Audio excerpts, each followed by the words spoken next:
Good evening, fellow ghouls and specters alike. Your ghost host with the most here, Tiki. And BlueDragonFive. And Jacob Wile, too. Here to engage in some haunted holiday hijinks by trudging through the catacombs and dusting off the cobwebs as we recount a spooky selection of Halloween classics. So light the jack-o'-lantern, suit up, and grab the candy dish as we revive and recount tonight's selection, House of Freakazoid.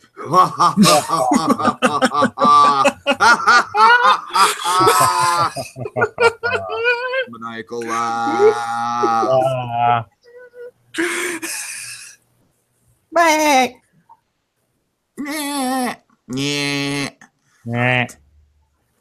Oh man, folks, we have got a special one for you guys. As I was saying off air, this might not be the best episode of Freakazoid because, it doesn't necessarily, it doesn't have any Cosgrove in it, and Cosgrove is probably my single favorite element of Freakazoid. It doesn't have a lot of the superhero stuff, but god damn it, this episode just fits so well with the haunted holiday hijinks of it all. Especially once you guys see what the finale is going to be for Haunted Holiday Hijinks, but we'll get there. But this episode just works so well. It's just a parody of the 1930s Wolfman movie, which is what I love this episode for. It's just such a loving homage, and only Freakazoid could pay such a loving and accurate homage to something that's so outdated to kid standards, even back in the 90s. Oh yeah. So boy, folks, we are in for a treat tonight with the House of Freakazoid. Because of course, for those who may not be aware, I'm a huge Freakazoid fan. For me, it was always Batman the Animated Series and Freakazoid as my kid show of choice growing up, and those two are always kind of indented on my memory along Toy Stories. Those are the three things that kind of define me. Of course, one of the things Dragon and I did, the second podcast we ever recorded together, believe it or not, folks, was a podcast about every single episode of Freakazoid, and that ran just shy of 4 hours long. So, kind of going back to the roots here. Yeah, it's been a while. We've never really talked about an episode going beat by beat of Freakazoid, so this is going to be a first in that regard. All right, Jacob, your thoughts on Freakazoid in this episode? You mean the episode as a whole, or just Freakazoid in general? I mean Freakazoid in general, and then your thoughts on the episode. Well, Freakazoid actually is I don't remember having much access to Kids WB when I was younger. So I was but I was familiar of the Steven Spielberg shows, except this one. And of course, Peaky Elmira and the Brain, but that's an entirely separate story. Oh God. But that's an entirely separate story. So I was more familiar with the other one, so this is actually a show I caught on. I was oh, he also did that. I mean, I remember hearing about it, but I never really caught on to it, if you know what I mean. By the time I actually remember hearing about it, it was basically nowhere to be found. But then I remembered I was looking at the shows that Spielberg did years later, and then I remembered actually seeing some things about this one, about Freakazoid, and I guess it's actually crept up to be one of my favorites of Spielberg's cartoons. Well, I can't really say Spielberg created them, but the ones he produced, of course. But you know what I mean. Mm-hmm.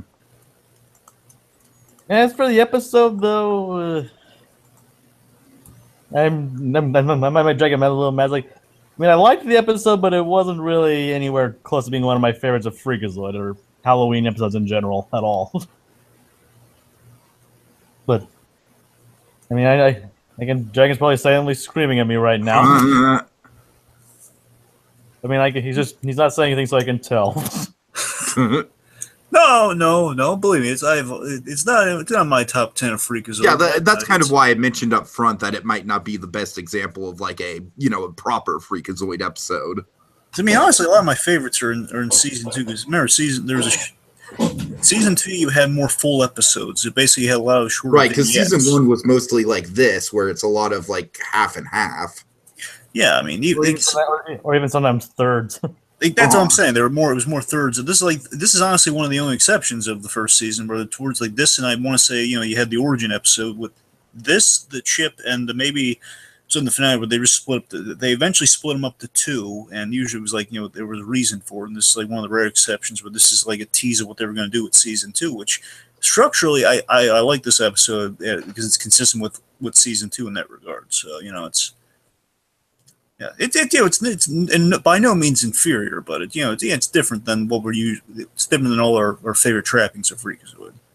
I mean, and don't get me wrong, this episode did have some very enjoyable moments, and I would by no means call it a bad episode.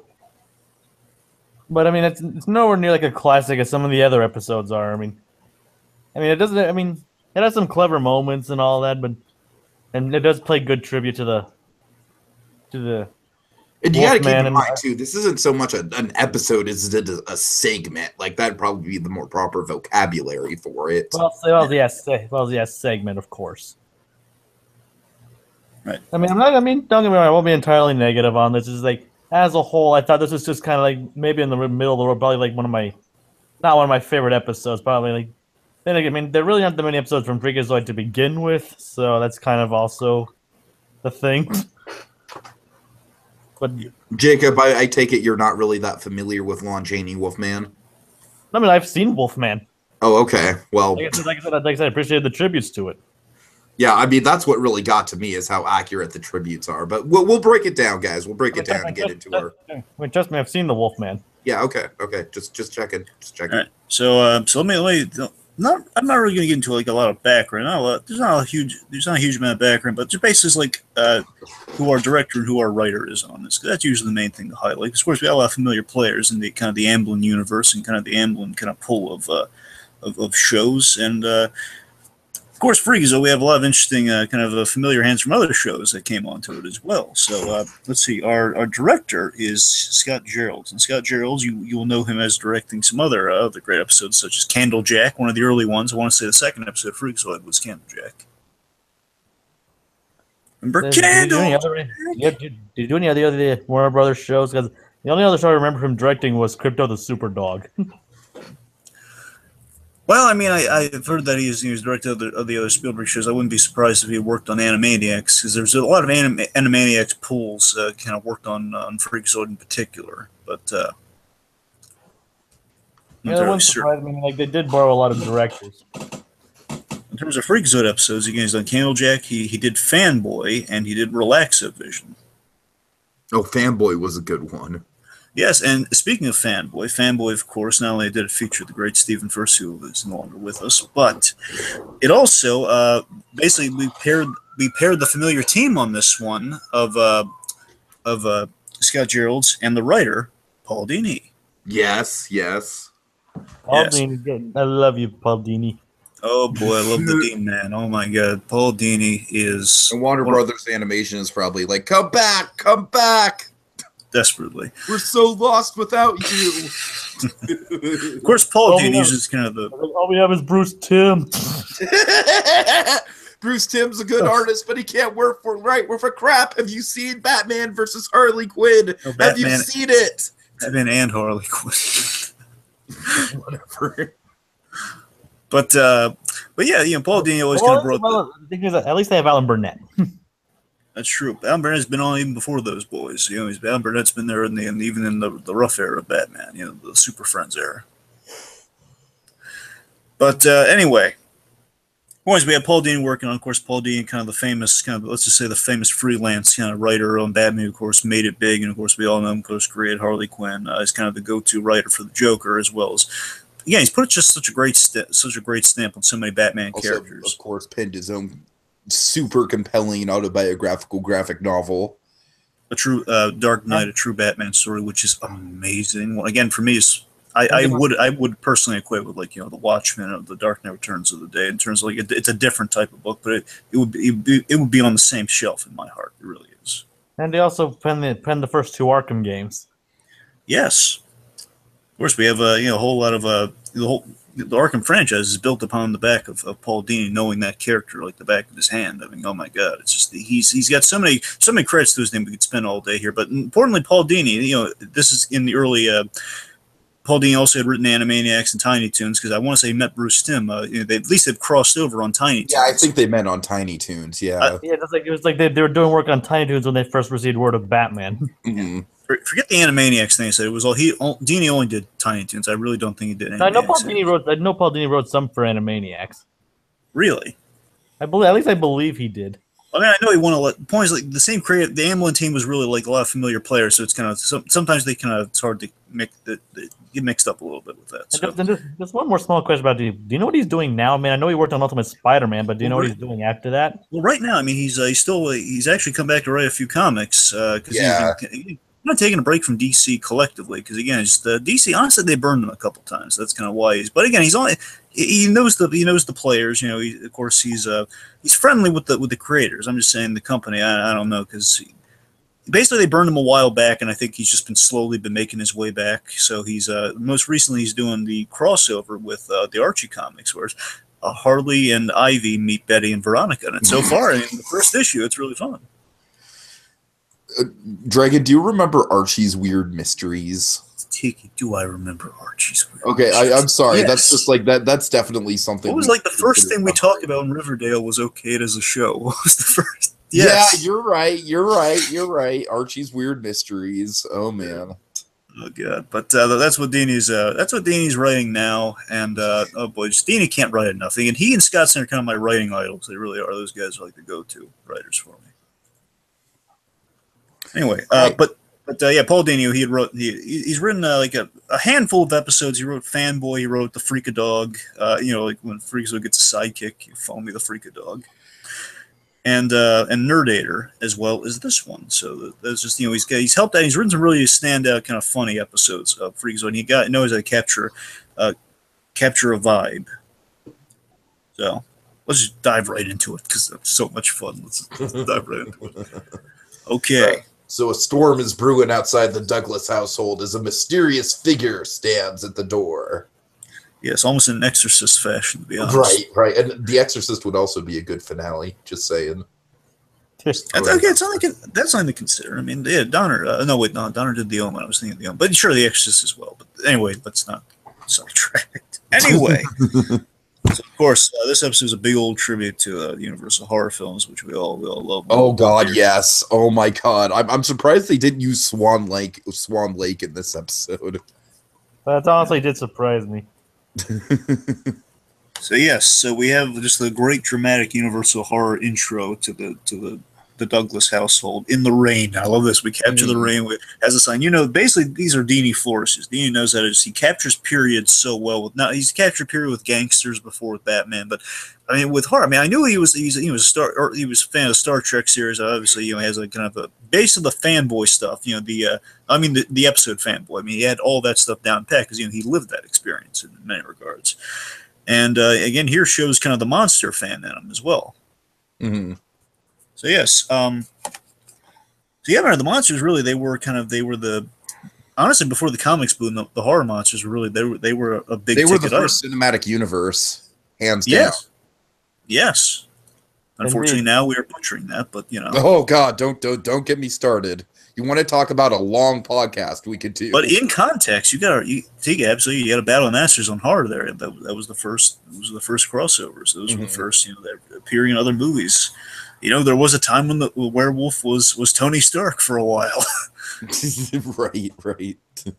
Anyway, so we have our dramatic we're set. Technically, Dracula would be Tony Stark. Well, I'm sure. I'm just saying the fact. I'm just saying if you're building off of like Dracula being the first movie, I'm sorry. I'm just saying the one who crossed over most was the werewolf. He would come. Okay, yeah, that's fair. Okay. Anyways, that's the only reason why. But anyway. So, then we have the eye lighting on this episode. So the lighting on this episode is fantastic as we read Lonnie Talbot. And he looks up, the eyes are the only thing seen. He sees Dexter typing away on the computer. Meanwhile, so Talbot, he rings. Of course, Lonnie Talbot reference to the great Lon Chaney Jr. Lon Chaney Jr. Like this guy looks just like him. I love that. Every time I watch this episode, that's the thing. Just go. And the name is also a reference to the character from the original Wolfman movie. His name was Talbot in that movie. Yeah, it's Lawrence Talbot. Talbot's So the last name. Yeah, he went from Lawrence Talbot to Lonnie Talbot. It's kind of an amalgamation of the names. It's spelled differently, of course, as well. So I gotta say, Dexter's dad kind of like stole the episode for me. Voiced by the great John P. McCann, who was always hysterical. He's one of the best writers on Freakazoid. Oh man, I have to see your son, Mr. Douglas. I'm his driving instructor. Our driving instructor's a Scottish man. I love that. So Ron. Oh sure, go on up. So Ronnie wasn't in the episode. I would love that we did at least reference. I love we keep the continuity going on that. And again, the animation is really on point in this episode, but it's really good, really solid animation. Like I said earlier, I think like the one thing that I'm missing from this episode is Cosgrove. Yeah. I mean, I don't know. Like I can see why Cosgrove doesn't fit into this plot. It's too short. That's why, man. I know. We had too much going on. Say, like, could you imagine Cosgrove like showing up as a trick-or-treater right at the end or something like that? Yeah, what's not Halloween though? Wouldn't make any sense. Oh, that's true. Yeah, you're right. You're right. It's not. Yeah, okay, fair enough. Like, it'd be kind of funny though. It's like it'd be kind of funny if he actually did show up and did this, like trick or treat. It isn't Halloween, Cosgrove. It isn't. Hey, Freakazoid, you got any meat? Hey, Freakazoid, you want to go trick-or-treating? But Cosgrove, it's not Halloween. You want to go anyway? There you go. There you go. That totally sounds like something Cosgrove. Yeah, that's better. Then we just like, that's perfect. That's here's perfect, what we do. right? Then we pan and we see him go trick-or-treating. He just go trick-or-treating. And it's just, oh yeah, Freakazoid. Oh yeah, Freakazoid. By the way, there's a wolf guy going around. He's grabbing people by lapels and begging for their help. I just thought you should know. Thanks, Cosgrove. Oh god, I love it. Anyway, back to when speaking of that. So one of my favorite elements of the episode again. That almost sounds like a better episode than this episode. As much as I do like this episode.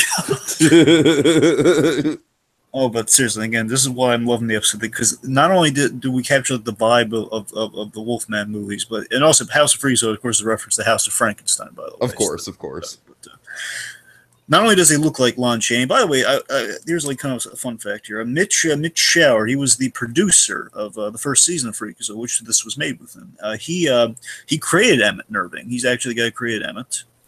He did the animation for the main title sequence, the song, Super Teen Extraordinary Freakazoid. That was all him. And he also did the Johnny Quest parody, Toby Danger. Nice. Wait, Mitch Schauer, wasn't he the guy who created Angry Beavers?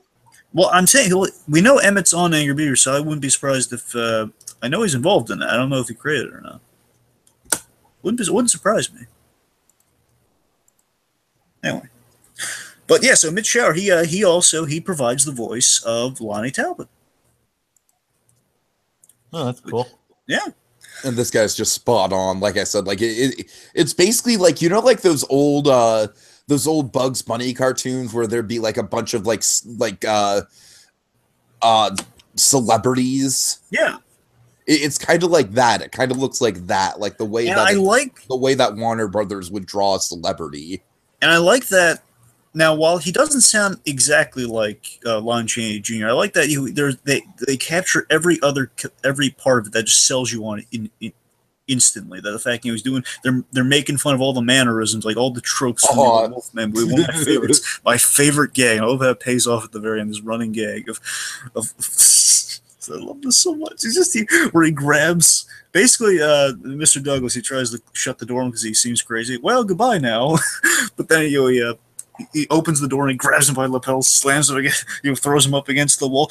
You don't understand.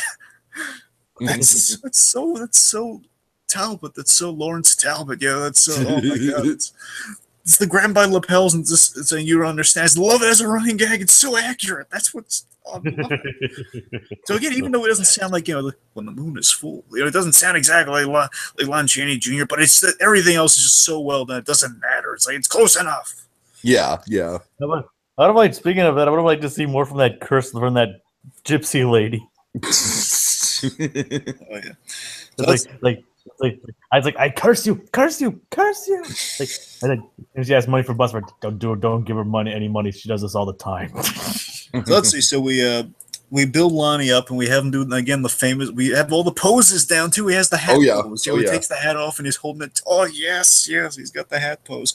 And then meanwhile, he's going up the stairs. Almost like Psycho, almost the way the stairs are laid out in that scene, almost. But we have Mr. Chubbikins. He makes an entrance, of course, in silhouette and all the lightning and stuff. Makes an entrance. Mr. Chubbikins, voiced by Frank Welker, is frightened and he's scurrying around. He basically pulls a Garfield splat just tied into our Garfield love this year.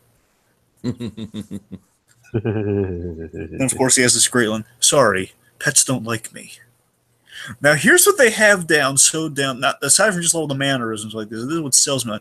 We quote the Wolfman. We do it verbatim. We do it perfectly. Yet at the end of every line, we have a hilarious, absurd flourish to it. We have like just a non sequitur line at the end that basically undercuts just how dead on it is, and it's hilarious. It's this absurd punctuation to every line he's got. So again, it's like, sorry, pets don't like me. It's just it's ridiculous lines delivered straight here. So let's see. So Talbot basically goes into the classic lines. Just assume I'm picturing what I've always imagined. Because Lon Chaney Jr.'s performance has always been one of my favorite performances in the Universal horror movies. That's the reason I'm also really loving this episode. I love that. It was always my favorite performance from those movies. But as much Bela Lugosi was fantastic as Dracula, and Karloff, of course. But again, different methods of acting. But of course. I think he had more range with the Wolfman because keep in mind, Lugosi learned English for Dracula. That's what I'm saying. So you have different achievements in performance. Of course, a little dialogue with Frankenstein. So soon the clouds will part and the moon will appear, and then of course he'll go into then I'll change. Of course, he's intimidating Dexter. Dexter's calling for the family. Of course, the family's.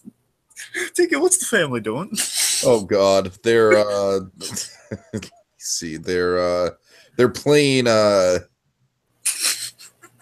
don't remember the name of it. Oh come on! It's just really. Are they playing? I have written down in my notes. They're playing. Well, he shouts it. That's what's funny about it. He shouts it a couple times. You're gonna have to help me. Stratego. Oh right. I'm sorry.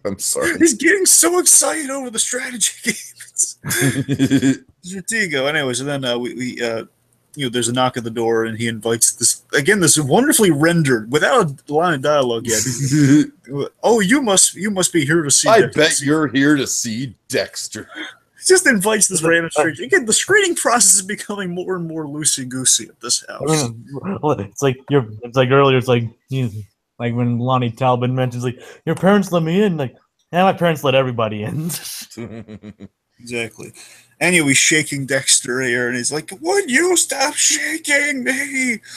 Okay, we have my favorite line of the episode is right here, where he's explaining he was bit by a werewolf, and it's like, I do horrible things, and then I wake up the next morning without my shoes and socks. I just love how much dramatic punctuation. Tiki, that's what I'm talking. That's the one. Shoes and socks. Right there, we fire into the famous line. I was bitten by. He goes into the origin, and the moon will be full, and I'll do terrible things. And at the end, there we punctuate with just this absurd, hilariously delivered. I wake up without my shoes and socks. Oh God! Oh God! Lightning again. It's just the lighting on this is perfect because the gypsy, she's voiced by Tress MacNeille. She looks great, and again, she's like a great kind of. She's thrown in there and it's completely unnecessary, but she's just in there for dramatic effect. Right. So she's basically Talbot explains to you he came to Dexter because he knows that he changes into Freakazoid, and he was hoping that he could help him out with that. So the gypsy then basically goes with the prophecy about he who kind of goes in the internet and basically comes out as a Freakazoid, but she makes it more dramatic and better than I'm selling it right now. But he has the mark of the delete key. How many people actually know Freakazoid's secret identity? Yeah, again, but not his parents, and not Steph for a long while. That's about how many other people know. Well, Cosgrove knows. Cosgrove was the only one Cosgrove and Roddy knew. They're the only two that really know. I mean, I remember a lot. I mean, I do like this. I just don't remember every single little detail about like who remembers, like because the show's like so loose in continuity. Sometimes he knows it, sometimes he doesn't.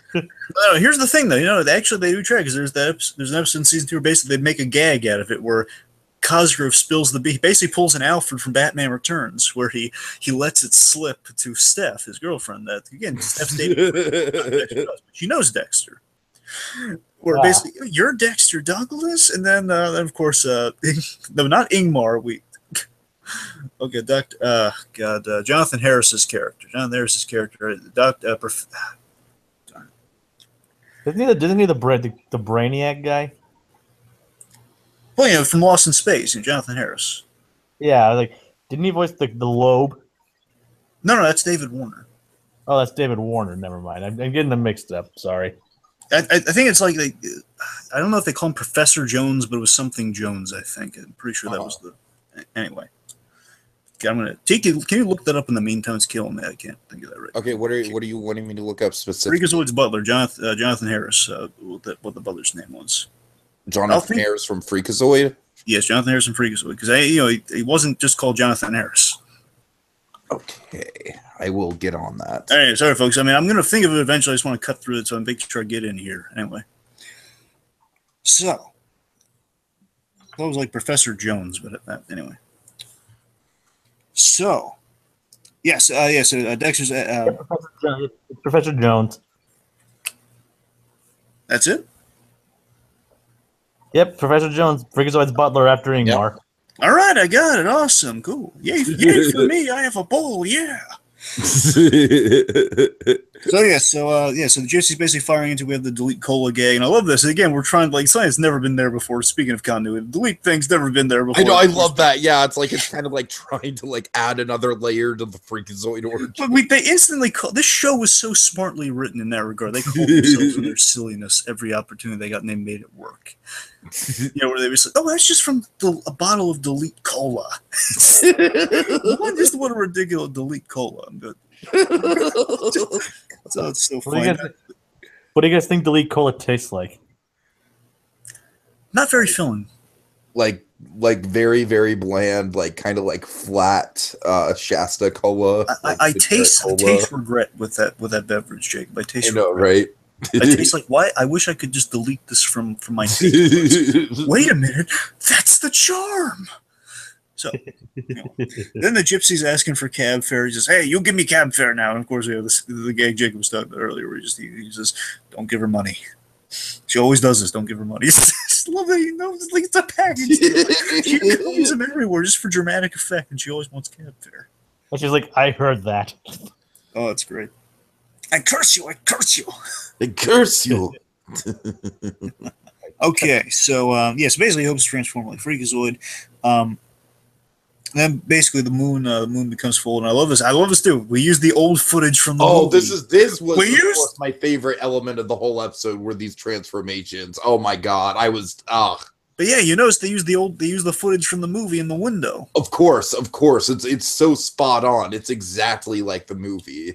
And exactly, we do it in these these are beautifully painted stills, by the way. Again, just the Wolfman alone, just seeing that transformation. Again, that's the more genuine one. It's like, oh my god, that's exactly what it looks like, but in kind of the painted form. Again, I've been seeing this all over Batman the Animated Series growing up, where you have you kind of these great kind of painted stills, and you animate a little bit something on it. So I mean, I'm just seeing that done.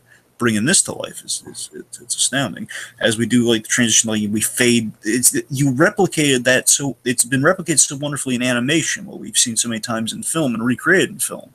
The da-da-da, da-da-da, as it just fades, and then of course the last frame is the eye opening, revealing the Wolfman. What a great! While as that's going on, Dexter's dad from downstairs, he's like, "Oh, sounds like Dexter's playing Twister again." Basically as he's wrecking the room, as traditional Wolfman. I'm sorry, Dragon. I think that's where I got tripped up when you asked me what game they were playing, because I wanted to say Twister, but I was like, no, that's coming up later. I knew it wasn't Twister. Yeah. It's I know they referenced Twister in this episode, but I know it's not here, so I don't know. You have me stumped. They just said, but Dexter has to play Twister by himself. Is it possible to play Twister by yourself? Well, I mean, yeah, it's just not very fun. You have to spin the spinner, and he's like, yeah, and he's like, okay, right hand red. Oh, right hand red. Hey, left knee green. Playing Twister by yourself is like basically like weird yoga. Essentially, yeah. It's color-coded yoga. That's really all it is. Anyway, so basically, a classic Wolfman thing. Wolfman, he transforms. Whoever's in the room is the unlucky son of the gun who's going to be running for his life. And basically, the Wolfman's pounds is tearing up the room. We get the Twister gag. Then, of course, Dexter says his trigger word. Oh, freak out! Oh, by the way, Dexter Doug was voiced by David Kaufman, known for Jimmy Olsen and Danny Phantom. Okay, so when the freak out happens, we get a variety of, it's like the same exact style with like the fading, like single cells and everything, but we get a variety of different freaky images. It's not done with every frame lovingly done from the movie, but it's in the same style. Yes, like we do cut the very. This one probably being the most prominent.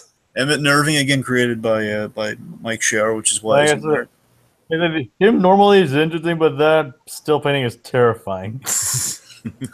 And then, of course, we get this great. I mean, those piercing eyes. I love how Freakazoid, like, he morphs from like all these like twisted, like, you know, grotesque people into like this. Yeah, and again, it's the novelty of we see all these crazy things that Freakazoid's comprised of, where we saw like all the logical steps that kind of get you to the Wolfman. Okay, he's just growing hair and it's in a certain targeted place, and we like the monster features. In this case, it's all crazy. It's all insanity. So that's what it is. Underneath the surface, it's all crazy. No, I wonder what the script writing instructions are like. Insert horrifying imagery. And then just for good measure, throw Emmett in there. We like Emmett. Yeah. Which they do. They do. Emmett's kind of like he's their Easter egg a lot of the time. This is like the most prominent. He's like his most prominent like in front cameo of all. Because he's usually hidden. Yeah. Like, this is definitely his most in your face cameo outside of the theme song. Right. So after the still fake gag, Paul Rugg finally enters as Freakazoid. And right off the bat, he's treating him like a puppy. Oh, you're a cute little pup, aren't you? Oh, I'll help you get your mangy. I'll help you get out my mangy little pal. Oh yeah, so then we go to the Freakle. I like that we've kind of changed up the Freakle a little bit. Now it's kind of it's like on a tower randomly now instead of just being like a bat cave. Right. So Freakazoid's brilliant plan for curing the Wolfman is shave him. Yep. Oh man. I love the logic of that. Okay, well, it's such a great. It's like a kid would think of that, don't you think? It's like, okay, well, I can't change him back. What do? Well, we make him look normal. Just give him a shave. Basically, they pulled the Downey Jr. thing from Fur. Essentially, that's what they pulled. It's like let's shave him. Yeah, a close shave. Yes. And of course, he's making this is an homage to the Looney Tunes short. The barber. Like the Barber of Seville, then the Rabbit of Seville. Oh yeah. Yes. So basically, as he's shaving down with the, of course, we can never use a straight razor unless you do like a comic thing of like, okay, and the head's off. And basically, always using the electric shaver. The electric shaver is a cool prop. It's just he's like kind of buzz cutting them all over the place. Just doing a horrible job. So who do you like in the playoffs? I love that. I love. By the way, he goes to like barbershop small talk. And Jim Cummings is the voice of the Wolfman. Okay, nice. Yeah, that doesn't really surprise me. It sounded a lot like him. Of course, he's kind of growling and grumbling. Trying to remember. You look like a Shea Terrier. He lists like some sort of sports team. It's just like the Mavericks. Oh God, no! This is like the Mavericks. I don't think so. Yes, and then of course the burning aftershave bit, where this is the direct homage to the Barber of Seville, the Rabbit of Seville. The music, and also the music, directly from Barber of Seville. Yeah. I love this. Is just like the Wolfman. Famously, the Wolfman's got a way of doing a lot of bad stuff. I mean, he's always trashed rooms. He's trying to tear people's throats out. This is kind of like the comeuppance for the Wolfman character. And we're still rooting for Lonnie, but I'm just saying, it's kind of the it's like showing to the kids that they're, hey, monsters are doing some bad stuff. You know what you do? You punish them a little bit. That's like you shave them. Like, you don't do anything mean to them, but you shave them just to make them. You put them through all these cartoony feats. It's defeating horror with humor. That's a cute little message to kind of get out there to the folks, to the kids out there. So we reveal and this is where it's hysterical. We reveal a terrified, bald, yet bowed Lonnie. Wolfman. He's still in the wolf. The face is still that of a Wolfman, but he's completely. It's a sight you've never seen a bald werewolf. No, I don't. I think that's a first. I think I've never seen something like that. The bald werewolf. He's got like a little purple bow. I think a pink or purple bow. So then he's not pleased. He's not pleased, but he's also scared beyond belief. But he's just because he's strapped down and everything because he can't defeat Freakazoid. Come on. And then of course we have this, and this is the Looney Tunes of it all here. It's beautiful. We take this fearsome horror icon, the Wolfman. He put him in a position where he's completely helpless to this hapless, insane idiot that we all know and love. Paul Rudd delivers this so wonderfully. Wait! I have an even better idea. The tongue out. He's going for it's like over the top. It's great. The werewolf is the Wolfman is terrible. I'm just gonna dump you into cyberspace. And basically, and the cleverness here is that this does have this is Paul Dini is one of the Freakazoid writers who infuses logic into it. That's how you can tell it's a Dini episode. He does like to infuse logic in his episodes. So there actually is logic to the origin. Which for this show is a rarity.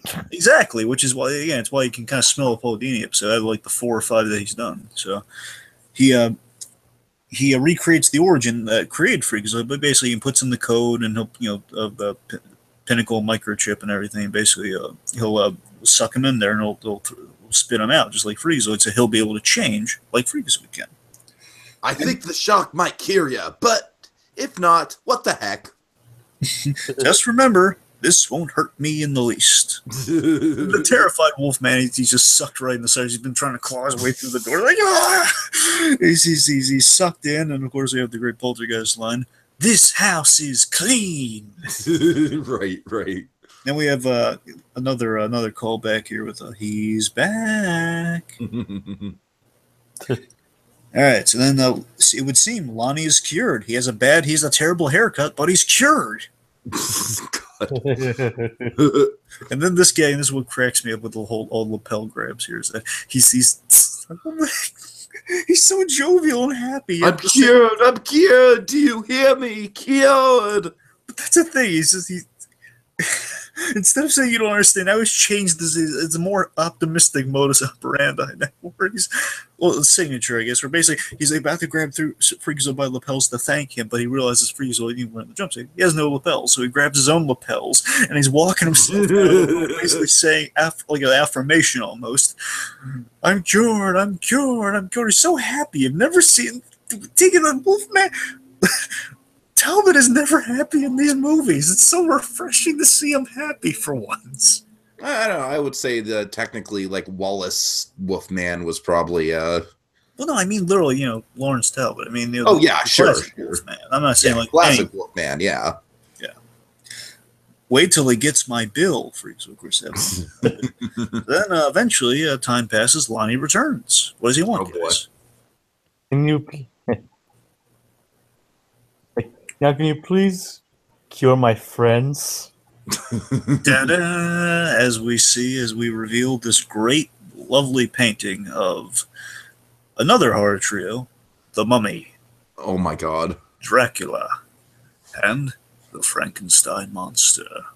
I just love the detail in these paintings. It looks so good. And of course, the last line of the episode by Dexter's. Oh, great. So, that's the episode. How fun was it, guys? Oh, it was ridiculously fun. I mean, as Jacob said, I don't think I wouldn't put it in my top 10 Freakazoid segments or anything like that. It doesn't have any Hugbees in it, but Hugbees! Hugbees! Hugbees. It's just so fun to say. And it makes me happy.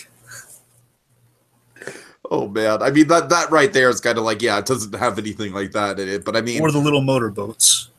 like I don't even get me started. The little motorboats. Or the But no, I think this episode is perfect for what we set out to do with it in terms of like its placement as the penultimate episode. We're going to tease the final episode of Haunted Holiday Hijinks very soon. It's going to tie in perfectly, and I think it does have a great, like, it's a very economically timed episode. I think it's almost kind of like the equivalent of the Garfield Holiday Heatwave episode we talked about with Christmas in July, where it's very well timed. It feels like it's it feels like a classic, you know what I mean? It feels like something out of like old Warner Brothers or something like that. Like it feels like a timeless cartoon.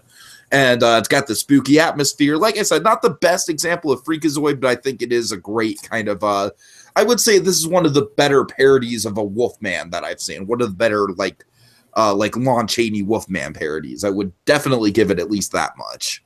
Ooh, yeah. Yep.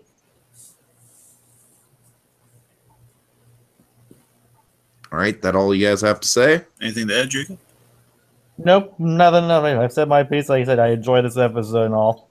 Oh yeah, this is a fun one to come back to, especially around Halloween. Of course, you have just again, it's so faithfully done to the Universal stuff. Yeah, we just pay everything we've echoed, but yeah, I just get it. I just get a kick out of it. And just my love of Lon Chaney Jr. is just it's so well represented here, and again, done by one of my favorite writers, none the least. It's hit me on a lot of levels, but it's again, it's not as memorable. I have so many great Freakazoid experiences. I mean, I don't know if it would make it to the top 10. It might be 11 though. It's like it might kind of screw in there at some point.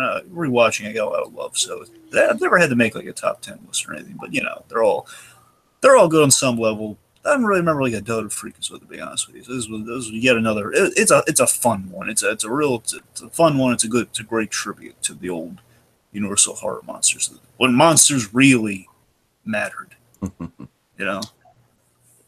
All right, folks, and speaking of that, our final installment of Haunted Holiday Hijinks. Oh man, I am so excited about this one. This is one we've been wanting to cover for a couple years now.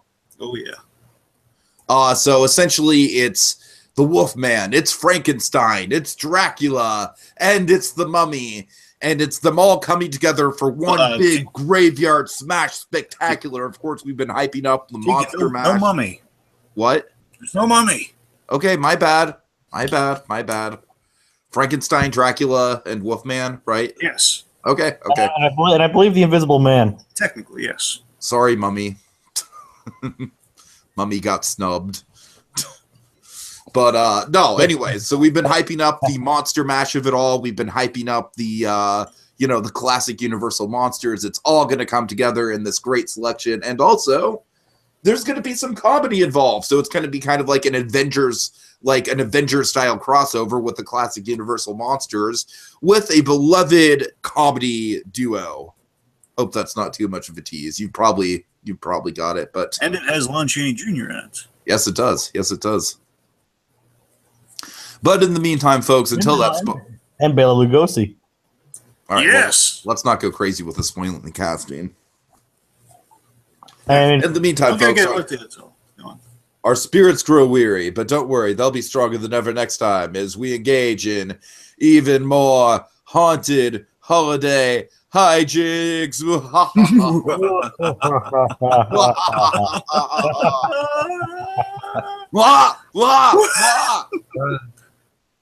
You don't understand. Fan freaking. And I wake up the next morning without my shoes and socks.